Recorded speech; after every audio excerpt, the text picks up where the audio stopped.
Hello and welcome to the next edition of our podcast, The Future of Procurement.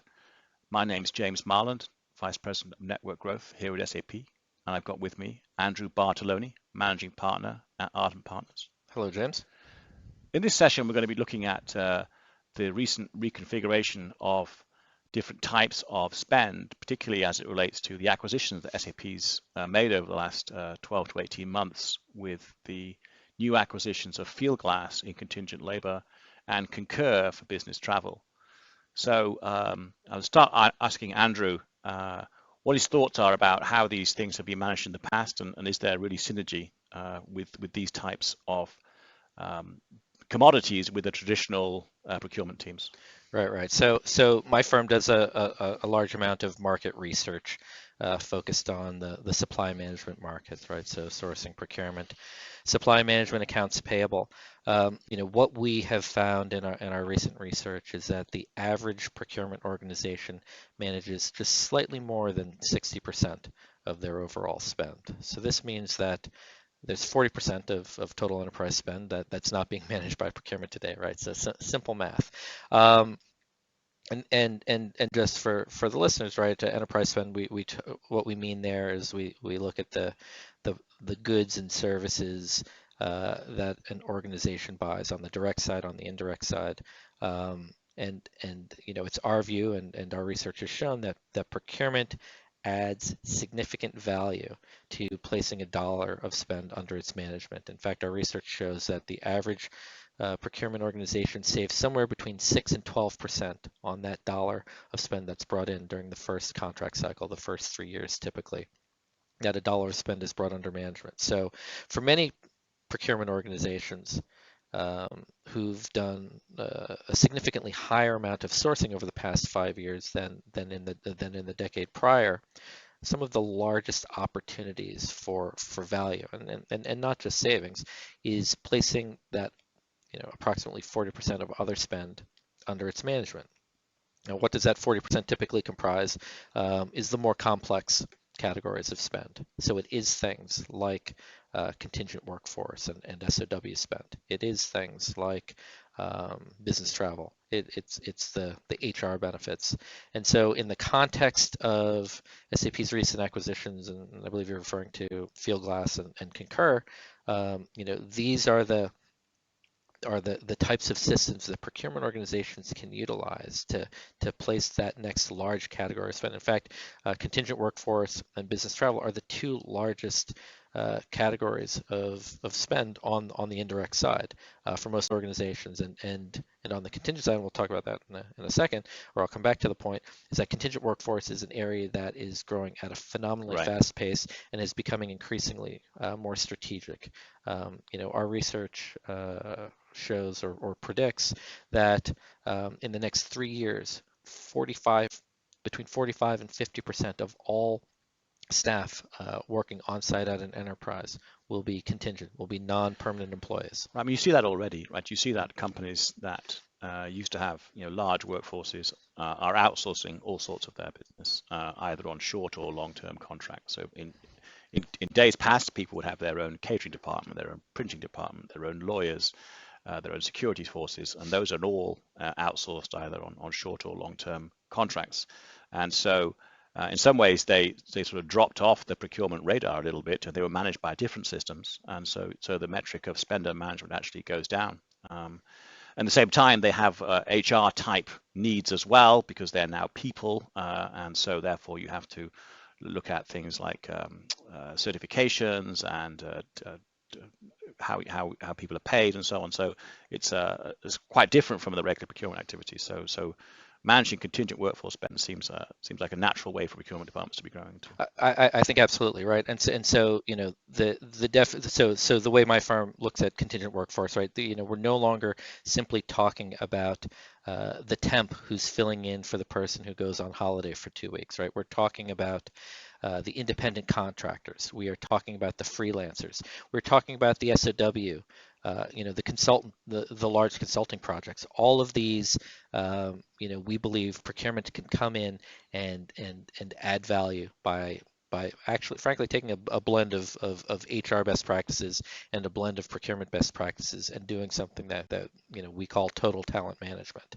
But but if you were to go back to 2008 and 2009, right, the difficulty of that time period, organizations really accelerated their use of contingent workers, right? There are financial benefits to that, but as we've seen, much of the same way that savings in over the past couple of years has been de-emphasized from a procurement standpoint, right? The cost component of why you're leveraging a non-permanent worker has moved far beyond cost, right? There's a war for talent, and oftentimes the best available talent is someone that is a freelancer that exists in the marketplace that you can just pull in, have them work on a specific project and release them back to the market. You may actually be paying a premium.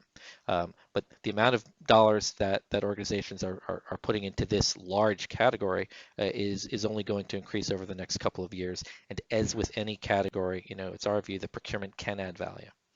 I think the one thing we're seeing about why we're so excited about the acquisition of Fieldglass and the merging of its capabilities into the other parts of SAP's portfolio is that some things are very specialized. You mentioned about managing talent and managing SOWs, but some things are just basic procurement things like, yes, there are contracts, yes, people have to get paid, we have to have authorizations and approvals, which are we already have those capabilities. So we're able to get the best of both worlds really on having some standard procurement practices across, but the specialized capabilities for, in this example, contingent workforce. Right, right. I mean, it's, you don't need each organization that's leveraging some component of contingent work of the contingent workforce to have to rethink and, come up with their SLAs to understand the 1099 risks, to understand what are the best practices, right?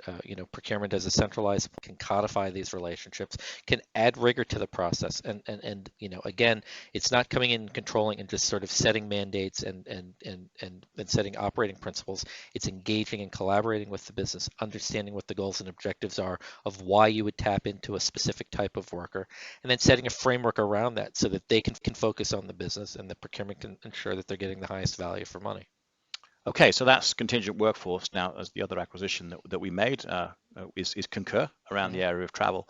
So right now, according to your research, Andrew, who manages travel in an organization? Is it procurement? Is it HR? Or is it finance? Or is it all of them? Or does it vary? It does tend to vary. Again, we view the world through a procurement lens, so we're always strong proponents that categories of spend and should fall under the control of procurement.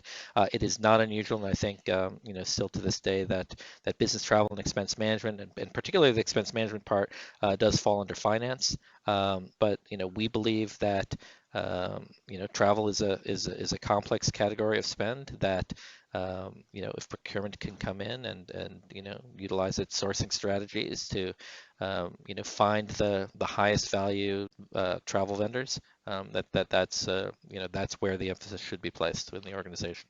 I think that business travel is one way that procurement departments can almost showcase their capabilities to the regular employees. It's one of the few applications that's very, very widely used in a company. It may have 10 or 20,000 users who typically don't interact with procurement in any other way. So I think it's important that procurement gets involved in these types of systems because they can showcase their capabilities and to get out of the back office and actually present what they do to all employees. Oh, I think so, and I should mention, I think that where these programs work best is when there is a partnership with procurement and finance because of the compliance component of business travel, right? So as the systems have advanced, it's become easier for business travelers to find what it is that they need and for organizations to build in exception policies that actually make sense. But I think if you go back to sort of the core of how procurement can add value in a sourcing process, right? It's analyzing the business travel spend. It's understanding the business traveler behaviors, and then it's developing a policy that's going to match the needs of the business traveler. I think that again, as procurement continues to evolve in its role and place in the organization, right? Simply coming in with these very rigorous and set policies that works fine when you're talking about office supplies, right? One ream of paper is like another. But when you're looking at a business traveler who spends, 40 to 80% of their time on the road, the kinds of things that are appreciated by that business traveler at an incremental cost are things that really add to the productivity and the overall satisfaction of that employee and have to be taken into account. And so I think that, that broader view, as enabled by technology, right, which is really now becoming much more advanced in how it's incorporating a much wider selection of potential suppliers into a mix, right? It used to be you could only fly a specific airline, and you'd have to go and get your approvals around that. I mean, these are some difficult things, right? I mean, as for those of you that are listening that are your own business travelers, right? You have your loyalty programs that incent you to go to certain hotels versus others. You have to, as an organization, um, on the business travel side and setting those policies, you have to understand what those challenges are. You have to understand what the needs and desires are of your business travelers, so that you can set the best policies that are going to drive compliance, that are also going to drive value.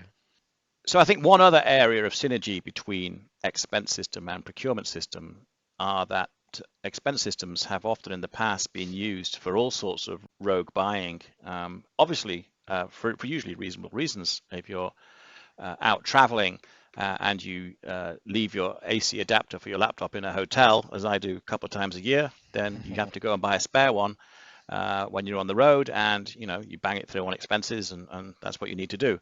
And so people get used to buying things on expenses, which drives procurement people nuts, quite frankly, because they've got contracts with providers.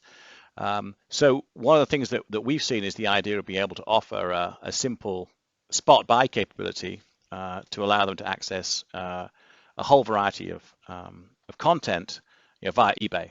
Mm-hmm. So that sounds a bit scary at first because that sounds like it could be used for all sorts of nefarious purposes, but we found that it's great to offer this capability for procurement people to box off a whole series of, say, low value commodities like accessories for your laptops, none of which cost more than $100. There's lots of preferred suppliers on eBay who do these things. Mm-hmm. Just go ahead and buy it, and I get my controls. So I think that's another way that traditional use of expense systems, we can not do that anymore, and let's just use the correct system. Right, right. I mean, again, I think so much of you know making good decisions. The foundational element of a world-class procurement organization is visibility. So if you have visibility into your spend, you can allocate your resources. You can go after the sourcing projects that are going to offer the highest value. Similarly, on the expense side, right? If you have visibility, you understand very much as what we were just talking about on the travel side, right? If you find a high number of exceptions being made to your current business travel policy, it's time to look at the policy itself and figure out if it should be reevaluated and changed. On the expense side as well, right? If we're seeing that there's dozens of folks like yourselves who are buying a couple charge cords each year, that allows for procurement to figure out, well, do they want to point people to an area, or maybe they need to have an excess supply just sitting on the shelves, in their offices. But without the visibility, you're unable to make changes to the plan and to understand, right? I mean, again, managing spend, it's not, we don't expect 100% compliance for everything all the time, right? There are exceptions that are reasonable and that can be made. What you want to do is have visibility into what those are and put some parameters around it if you can, or if you need to.